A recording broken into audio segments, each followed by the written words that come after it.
जय बोले सालासर बालाजी की, जय बोले वीर तेजाजी महाराज की, जसनाथ जी महाराज की, बाबूजी महाराज की। यहाँ उपस्थित रात की 2:30 बजी है। हमारे महाराज साहब प्रकाश दास जी जो निवासी है, राष्ट्रीय लोकतांत्रिक पार्टी का पूरा परिवार, सरदार साहब से अभी चुनाव लड़े लालचंद जी मूंड, सुजानगढ़ से प्रत्याशी रहे सीताराम जी, और समस्त छोटे भाई विजयपाल, दानाराम जी, सम्मानित मंच, यहाँ बालाजी,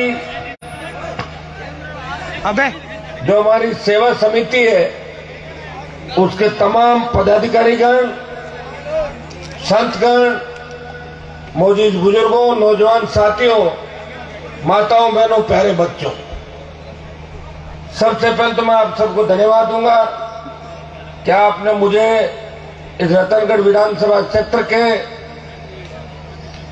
इस गांव के अंदर आमंत्रित किया। यहाँ सरपंच साहब और वाइस चेयरमैन साहब भी बैठे हैं, उनको भी धन्यवाद दूंगा। आपकी जिद थी और आपकी जिद पूरी करने के लिए रात को 2:30 बजे भी मैं आपके बीच उपस्थित हुआ। आज सावों का कार्यक्रम था, बहुत ज्यादा शादियां थी, लेकिन बार बार बच्चे फोन करे थे, आ रहे क्यों नहीं आ रहे हो बताओ। तो मैंने कहूंगा चाहे रात की 1 बज जाए, 2 बज जाए, और 500 किलोमीटर का सफर तय करके आपके बीच आया हूं, और इस उम्मीद के साथ आया हूं कि मैं जिस इलाके के अंदर जा रहा हूं वो इलाका राजस्थान को बदलने के लिए, इस कांग्रेस और भारतीय जनता पार्टी का पीछा छुड़ाने के लिए मेरा तय विश्वास साथ देगा। सरदार शहर हो चाहे खींवसर हो, ये शेखावटी और मारवाड़ के तमाम इलाके जिन्होंने बड़ी लड़ाइयां लड़ी, बच्चों को बाहर लेके गए, उनके रोजगार के साधन मुहैया करवाए, किन परिस्थितियों के अंदर हम लोग आगे बढ़े। न कोई शिक्षा थी, एक अंधेरा था, इस अंधेरे के अंदर भी हम आगे बढ़ते रहे। ये लोक देवताओं की कृपा थी, सालासर बालाजी की कृपा थी, तेजा जी की कृपा थी कि हम धीरे धीरे आगे बढ़ते रहे। आज गांव के अंदर चले जाओ, क्या हालात है बताए, कहीं विकास नजर आ रहा है? ये राजस्थान जो एक जमाने में शांत इलाका हुआ करता था, आज अपराध सर चढ़ के बोल रहा है। ये वो इलाके हैं जहां सबसे ज्यादा गैंगवार की घटनाएं हुई, एक दूसरे के खून के पैसे किसान के बेटे हो गए, और किसान के बेटों के सीने पर भी किस तरह गोलियां बरसाई गई राजस्थान के अंदर।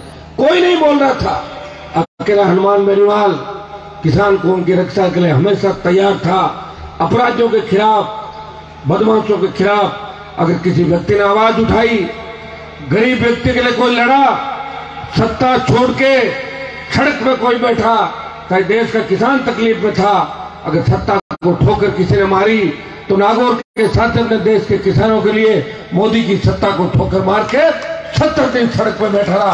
और प्रदेश के अंदर 4 बार एक जवान व्यक्ति जो पूरी जवानी समर्पित कर दे किसान कौम के लिए, पीड़ित शोषित के लिए, अगर इस राजस्थान के अंदर मंत्री पदों को ठुकरा के आपके सम्मान की लड़ाई किसी ने लड़ी, किसान कौम के सम्मान की लड़ाई किसी ने लड़ी, तो नागौर के सांसद ने इन नेताओं को भी लड़ना सिखाया और किसान कौम की लड़ाई लड़ी और नौजवानों को सत्ता का रास्ता दिखाया।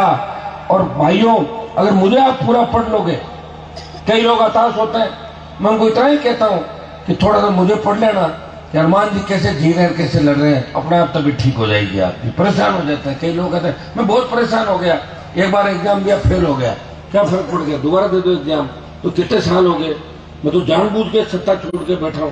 मैं चाहता हूं पूरी ताकत आपकी हो, मैं चाहता हूं कि किसान कर्ज मुक्त हो, किसान के बेटे इस तरह बेरोजगारी के अभाव में बंदूक उनके हाथ में नहीं हो, बेरोजगार से तंग आके आत्महत्या नहीं करे। हमारी बहन बेटियां रात को 12 बजे निकले, मजा ले कोई सामने देख लो, इस तरह विचरण करे जैसे घर के आंगन के अंदर घूम रही हो। हमारी माताएं बहनें सुरक्षित हो, भ्रष्टाचार कम तो। ऐसा राजस्थान हनुमान बेनीवाल चाहता।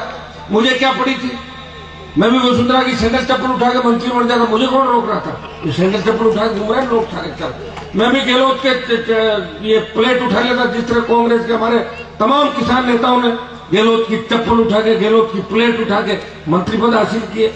वसुंधरा की साड़ियां ड्राई क्लीन करा के जो काम करते थे लोग, तो मैं भी कर लेता, मुझे कौन मना कर रहा था? तो मना कर रहा था क्या?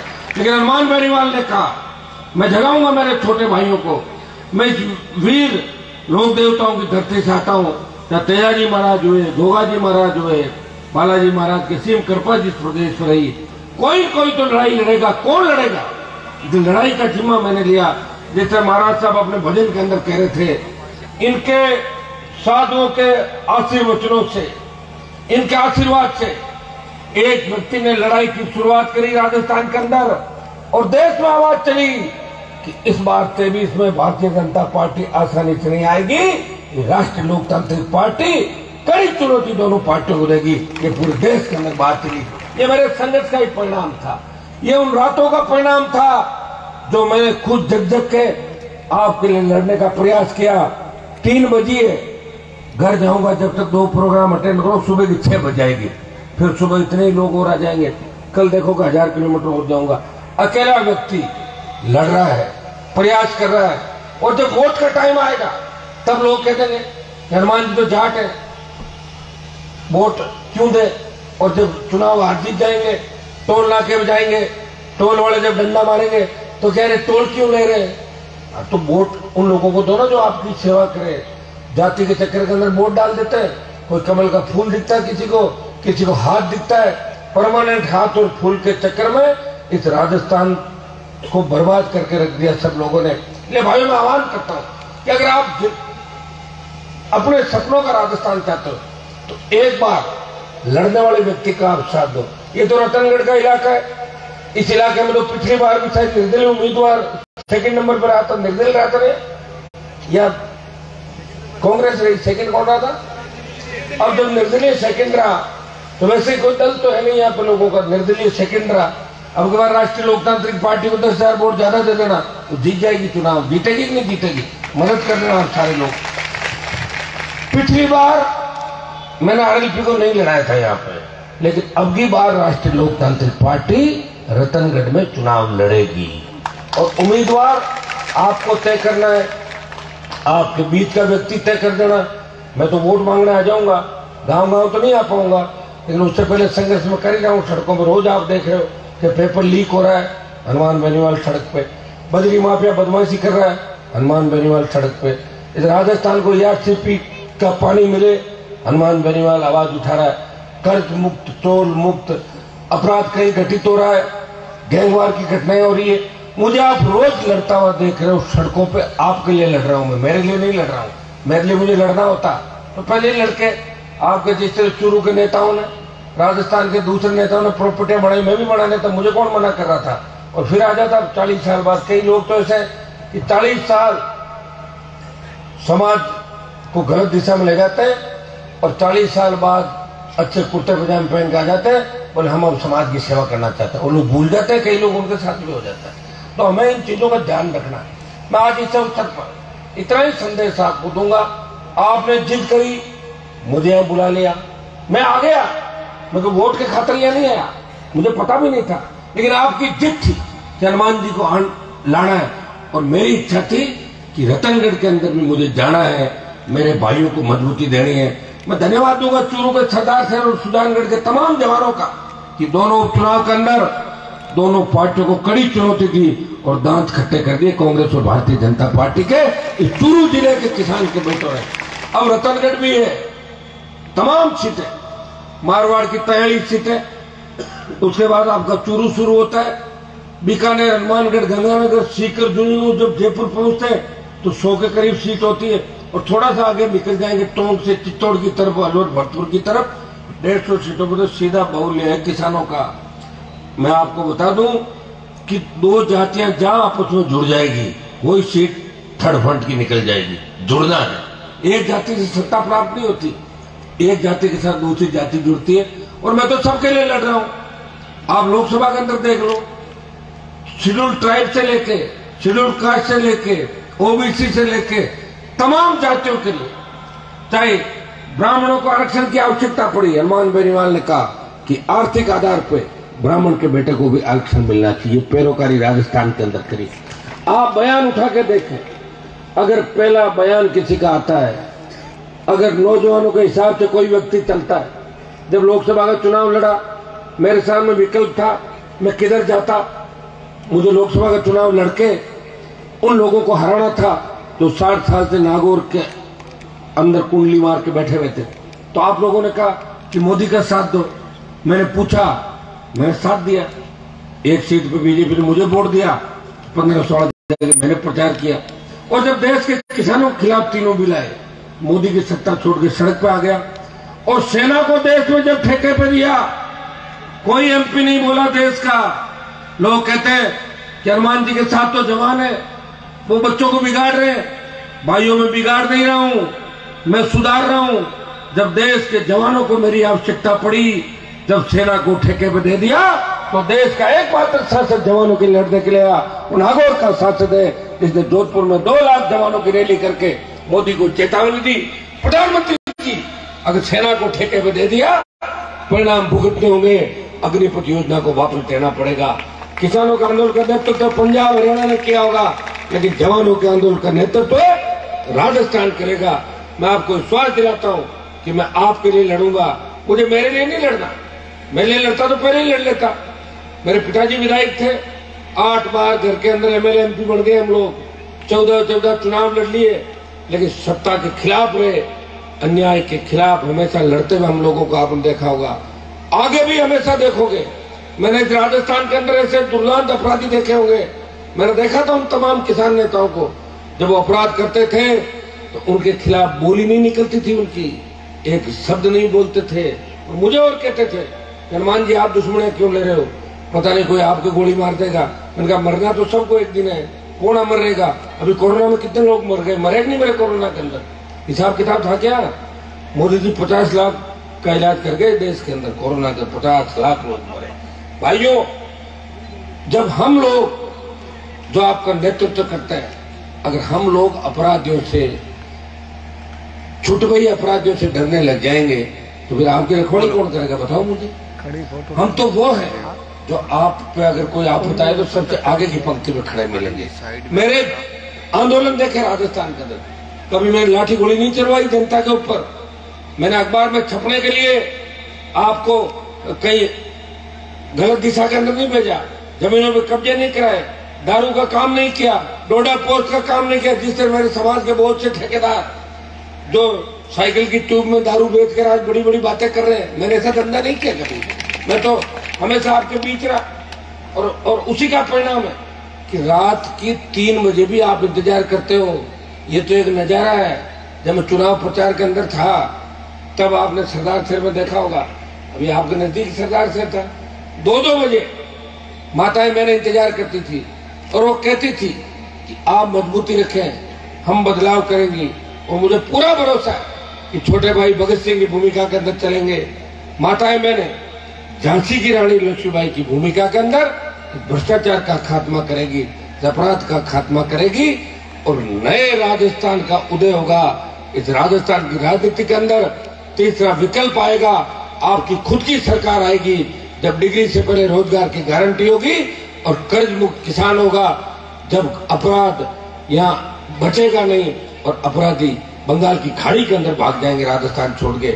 इतना विश्वास मैं आपको दिला सकता हूँ। मैं बड़े भाई के रूप में जिस जाति से आता हूँ, वो आपको बड़े भाई के रूप में लेके चलेगी। आप सबने बुलाया, आमंत्रित किया, मैं आपको इतना विश्वास दिलाता हूँ कि आपके लिए लड़ूंगा।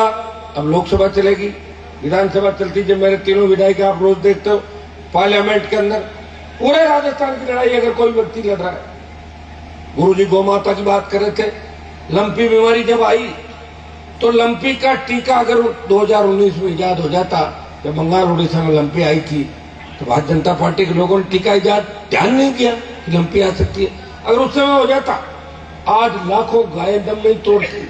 उस मामले को लेके भी अगर लोकसभा में पहला मामला किसी ने उठाया कि लंपी से गाय की रक्षा कौन करेगा, और विधानसभा में लंपी को मुद्दा बनाया, तो राष्ट्रीय लोकतांत्रिक पार्टी ने लंपी के खिलाफ आवाज उठाई और लंपी प्रभावित किसानों को मुआवजा देने की बात करी। कोरोना प्रभावित जो किसान थे, अनाथ बच्चे थे, उनकी भी मदद कैसे दिल्ली से की जाए, कैसे स्टेट से की जाए। हमेशा अगर सबको साथ लेके सबके हित की बात किसी ने करी तो राष्ट्रीय लोकतांत्रिक पार्टी और नागौर के सांसद ने हमेशा आपको सही दिशा देने का प्रयास किया और उसी का परिणाम है कि ईश्वर की कृपा मेरे ऊपर है। और आप लोग हजारों लाखों की तादाद के अंदर जब भी मैंने हुंकार रैलियां करी, सारे रिकॉर्ड तोड़ दिए। 5 लाख 7 लाख बाड़मेर से लेके तमाम इलाकों के अंदर आपने संदेश दिया कि हनुमान बेनीवाल इस राजस्थान में बदलाव का प्रतीक है। हनुमान बेनीवाल नेता नहीं, एक विचारधारा है। मेरे छोटे भाइयों को आश्वस्त करना चाहता हूं, आप निश्चिंत रहें, आने वाला समय आपका है। लेकिन लोकतंत्र के अंदर वोट से ही बदलाव होता है। लोकतंत्र के अंदर कलम की ताकत हो, अपने लोगों का भला कर दो, और जनता की ताकत हो सरकार को झुका दो। सरकार को तो झुका देंगे, लेकिन कलम की ताकत जब आएगी तब आपका भला होगा, तब गौ माता का भला होगा, तब प्रदेश का भला होगा, तब जवानों का भला होगा। या मेरे गुजरात से भाई नरेंद्र और इनकी भी पूरी टीम आई है, बच्चों की, सूरत से तमाम प्रवासी आए, इनको भी धन्यवाद दूंगा कि वहां भी लगे हुए हैं और यहाँ भी अपने इलाके का सब लोग ध्यान रख रहे हैं। हम मिलजुल के नए राजस्थान का निर्माण करेंगे, सबको साथ लेके चलेंगे और साधु संतों के बताए हुए मार्ग पर चल के और नए राजस्थान और नए भारत का निर्माण करेंगे। बहुत बहुत आपको धन्यवाद। जय हिंद। मेरी आवश्यकता जहां भी पड़े याद कर लेना। वैसे तो आपके लिए लड़ रहा हूँ, आस पास लड़ी रहा हूँ, आपके बच्चों के लिए, आपके लिए, किसानों के लिए। जरूरत आपके गांव को पड़ जाए, इलाके को पड़ जाए। ये भाई चेयरमैन साहब बैठे हुए यहाँ पे, उस समय मेरे पास ही आए थे, कोई परेशान कर रहा था ना आपका एसडीएम में, कौन था कर रहा था? अरे कलेक्टर साहब, एसडीएम साहब। उसके बाद क्या हुआ? मेरे फोन के बाद छुप गए कि नहीं छुपे? छुप गए थे आपके राजनीति। मैंने कहा जैसा मन करो, कोई तंग नहीं करेगा। जहां मैं बीच में आ जाता हूँ ना, वहाँ प्रशासन पीछे चला जाता है, मैं रहता हूँ बीच में। तो ये हनुमान बेनीवाल, हनुमान बेनीवाल भाई ऐसा है। मैं ये नहीं कहता कानून तोड़ो, लेकिन कानून की आड़ के अंदर अगर कोई बदमाशी करे तो बर्दाश्त नहीं होगा, क्योंकि लोकतंत्र के अंदर सबसे बड़ी ताकत आप लोग हो और यही एहसास हम लोग कराते हैं। आप सबको धन्यवाद। आयोजन करता हूँ धन्यवाद। दोबारा आपके बीच आऊंगा। अभी से तय कर ले कि 23 में रतनगढ़ विधानसभा क्षेत्र के अंदर आप जवानों को मजबूती दिखानी है और हनुमान बेनीवाल और आरएलपी पार्टी को मजबूत करना है। बहुत बहुत आपको